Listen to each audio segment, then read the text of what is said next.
Iyer, an author. Let me rope in Dr. Swamy first if I can. Dr. Swamy, good evening and thank you for taking a few questions with us. The simple first question is, because the money trail in this entire episode is going to be the crucial bit of evidence, can we suggest, or are you convinced that such a money trail, from what you've seen in the public domain, that such a money trail exists?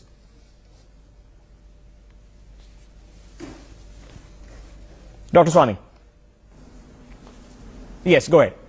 Well, her evidence she gave was before a magistrate, which is called the Section 164 statement, which is considered as evidence. Whatever she speaks to the police or to the CBI is not considered as evidence.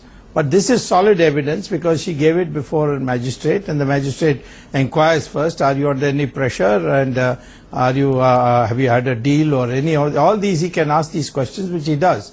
Now, in that evidence, she says that Mr. Chidambaram said to her that, give my son some money for his work, and she did, and she gave accurate details of the bank in which she deposited the money, and that later on by raid of the enforcement directorate it was discovered. So it is established that the amount she said he asked for is the amount that was found as having been deposited by her in Karti Chidambaram's account. He had also made some other disgraceful requests to Indrani, which I will not go into detail. For example, wanting to actresses from Bombay Bollywood to be with him, and that she should arrange it. The kind of thing. I mean, he was absolutely base when it came to doing corrupt practices. Now he has to be confronted. When he was in interrogation, he kept denying everything. But now he has to be confronted with solid evidence, so that before we go to trial, we get his version, which is required under the CRPC. Now, Dr. Swamy, as you will recall, sir, now during the 2G case, for example, the debate hinged around whether a policy decision was taken by a particular minister over a particular case that was put in front of him, or whether this was some sort of bribery, crony capitalism, or corruption. And the case hinged around that. Where do you see that in this case? Do you see, or can an argument of a policy decision be made by a person whose job it was to decide on such matters? No, you can't have a policy if you are only entitled to clear projects below 600 crores, and you cover clear a project by yourself or approve a project by yourself which is 4,300 crores or 500 crores. There is no question of policy here. The policy is the Cabinet Committee on Economic Affairs had clearly laid down up to 600 crores your finance minister can clear or approve, but beyond that it has to come to the Cabinet Committee on Economic Affairs. So where is the question of policy? This is a law, this is a rule laid down by the Cabinet, which he violated. So I mean, in this particular case, there is no question of policy. In the 2G thing, the only mistake was that I think I made a mistake in not being in the criminal prosecution side, because I thought that this will be handled by the CBI, but there has been some. Anyway, we'll see in the appeal. All right, Dr. Swamy, now the Chidambarams have repeatedly and in court now, they've claimed that this is harassment. And they say that this is some sort of political vendetta. Is there, or should there, or can there be a potential grudge to bear for some cause or the other against them or P. Chidambaram or any of his family members? Well, I think if there was a political vendetta and harassment, it was Mr. Chidambaram ordering one of our finest officers called Purohit and subjecting him to third degree. The kind of third degree they subjected to such a fine officer, that I think itself Chidambaram needs to be prosecuted for that. But more than that, who are they? I mean, they are the ones who declared the emergency. They are the ones who have created this Hindu terror and put Sadhvi Pragya also and subjected to her to physical torture. Sadhvi. And ruined her health. Dr. Swamy, now here we've seen a case that has been brought to the premise of a investigation and a trial by a recorded statement made by Indrani Mukherjee that you were alluding to earlier, we were talking about earlier. Is there a prospect that you suspect that if one case exists, that there might be others, that this could be more deep-rooted and not limited to the one case that we are now talking about, which is happening in court? You know that the finance minister had in his budget reduced the allocation for new recruitment of all our, not only our military but also of our agencies. They are all overworked. I'm surprised that they are producing such good results. The next case after these two will be AirAsia, where the FIPB clearance given by or approval given by Mr. Chidambaram is another scandal, which is now just waiting for it to be converted into a prosecution. So there are plenty, but there is a huge shortage. And look at what happened to Rajeshwar. I mean, that's a scandal of the century, if you ask me. The way he was sought to be framed and got out so that Mr. Chidambaram cannot be prosecuted. I think all those 4 officers who were responsible, whom I call as gang of 4, they should be prosecuted and put in jail. But Rajeshwar has been, his promotion has been, file has been held up by the finance secretary for the last 8 months, and he is answerable to nobody. What kind of thing is going on? Do we have a bureaucracy which is sensitive to our government, or is it a bureaucracy which belongs, its loyalties belong to the previous Dr. Subramanian Swamy, for taking the straight questions, thanks very much. We'll leave it there. I'm going to... And I think that answers my question. And that would be, the weighty evidence would lie there. At what point of time, Sree Iyer, that we will have to, or a court will have to be brought before or presented before it, indisputable evidence of money actually having exchanged hands rather than figurative claims? I believe the money is, the proof is already there with the CBI that they can present it.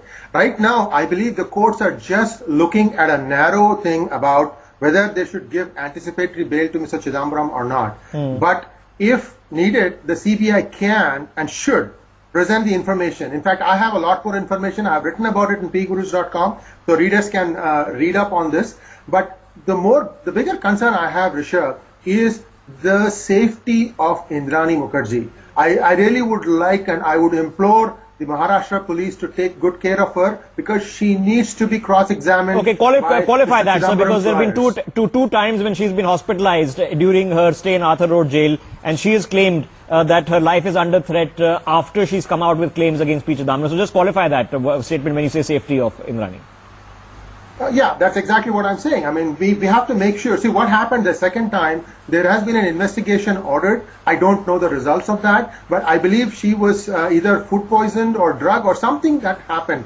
Long story short, there are enough incentives to make her not appear as because given the seriousness, Sree Iyer, cross-examined. Now, you're not a representative of any government body or any political party on either side of the spectrum. So given the seriousness of the potential that crony capitalists were able to access one of the highest offices under the UPA government, were able to swing deals, potentially seek favors for money transactions, and what you are suggesting and what Indrani Mukherjee has claimed, that in order to cover up, there might potentially be a conspiracy even to kill someone within a jail premises. These are very, very serious things, given how serious they are.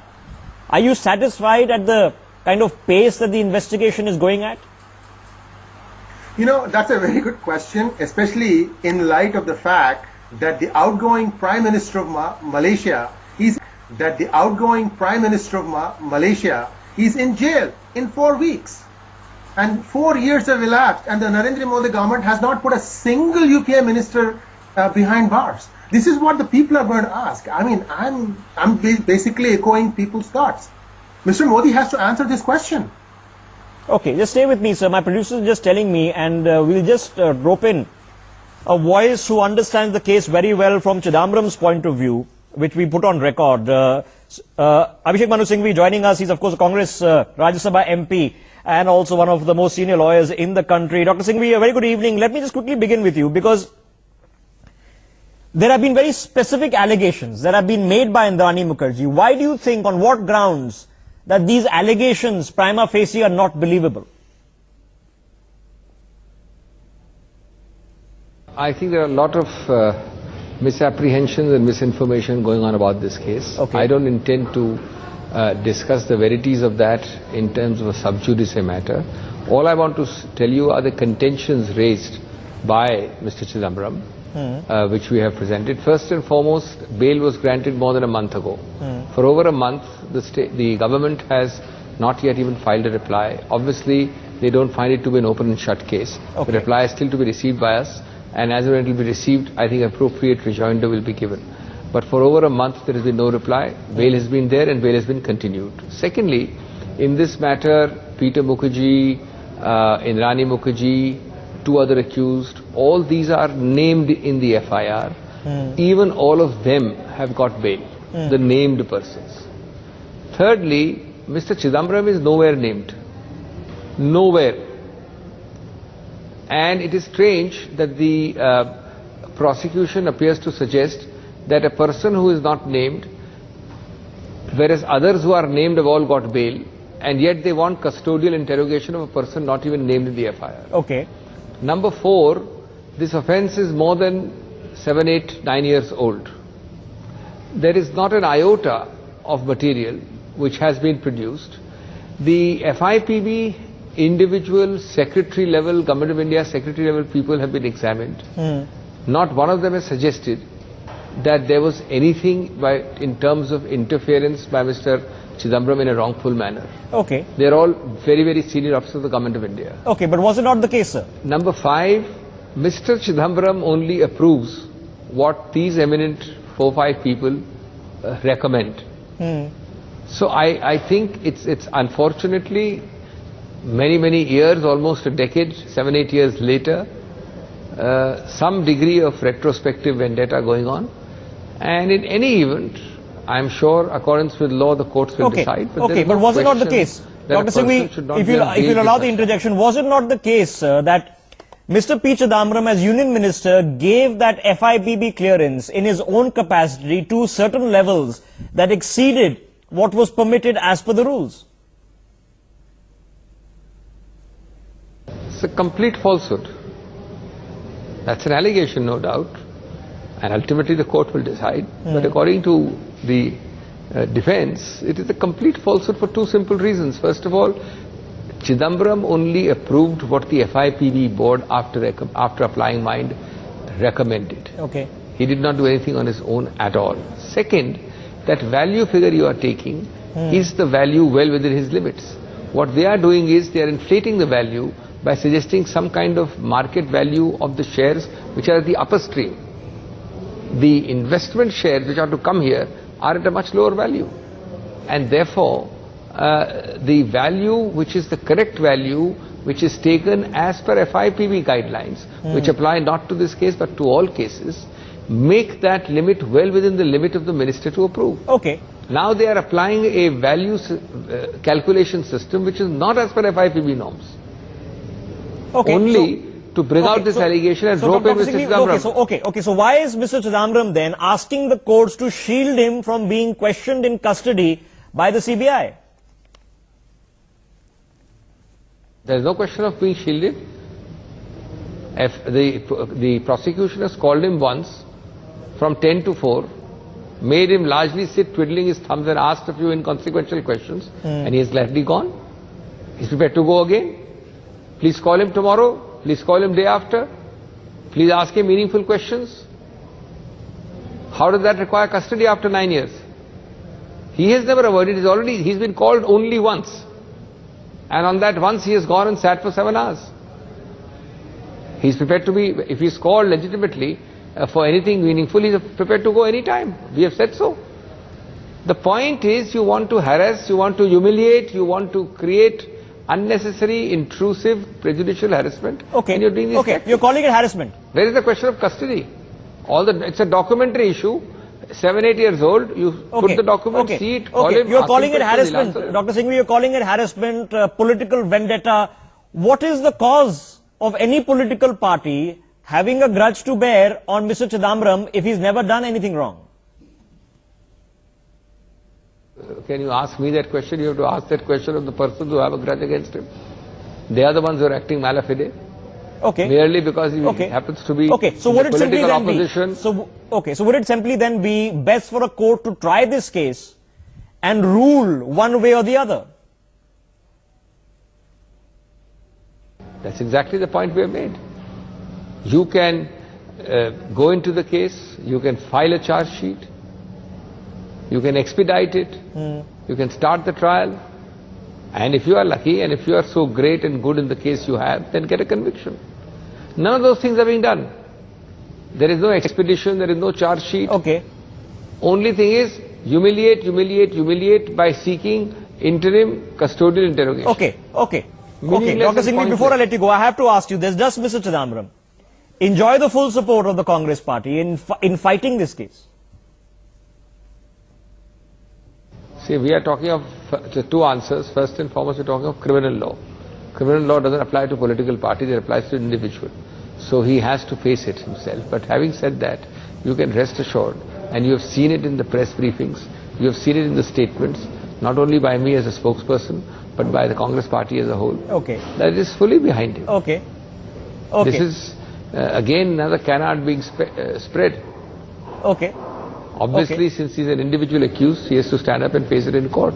But the party is fully behind him because the party does think that it's a very unfortunate witch hunt. All right. Abhishek Manu Singhvi is still calling it a witch hunt. We'll leave it there, sir. Thanks very much for joining us. I'll let you carry on with your evening. Let me quickly rope in Sree Iyer. I know he wants to come in. Sree Iyer, you heard it from Abhishek Manu Singhvi. He says that P. Chidambaram was called once. He sat there for 7 hours. He was asked inconsequential questions. He's willing to cooperate with the investigation if it's reasonable.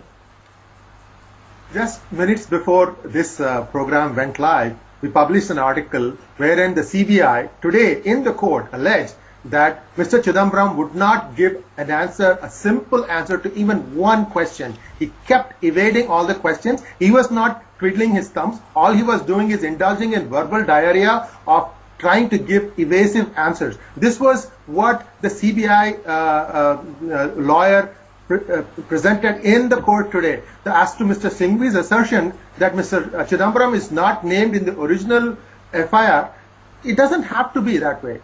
The investigative agencies can add another person afterwards. They don't have to tell all the cards that they are carrying with them. Why should they? After all, Dr. Swamy said there is a gang of 4 trying to save Chidambaram at all costs. First of all, let Mr. Modi get rid of this gang of 4. Then we will talk. Okay.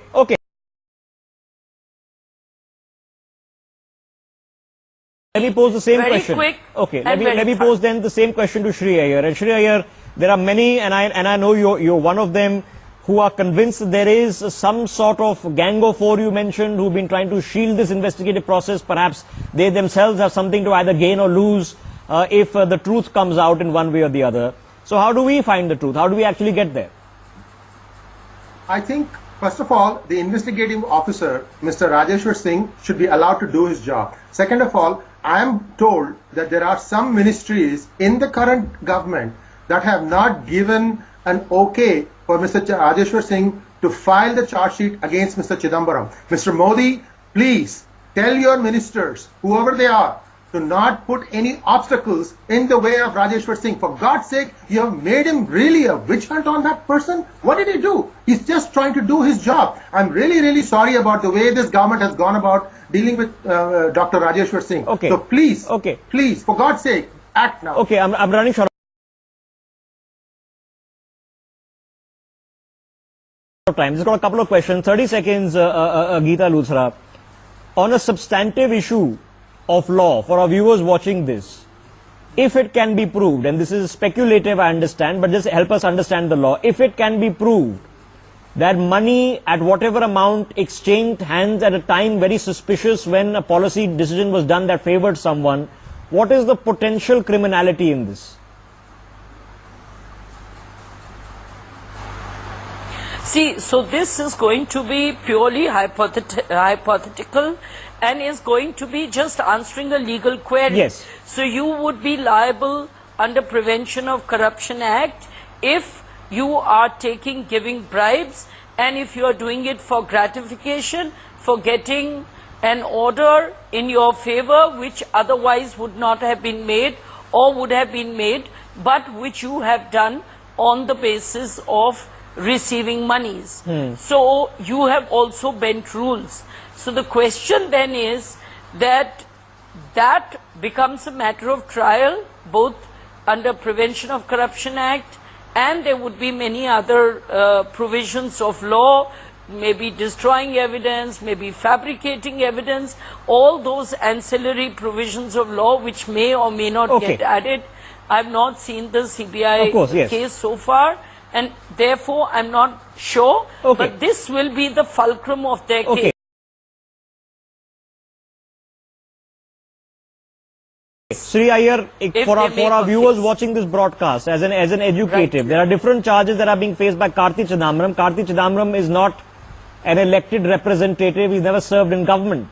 P. Chidambaram is or has been an elected representative who has served in government. What would be the different realms of the law? I presume PML, your Prevention of Money Laundering Act, would be applicable in one case, and potentially the Representation of People Act provisions as well as the Prevention of Corruption that Geeta Luthra pointed would be applicable if deemed fit.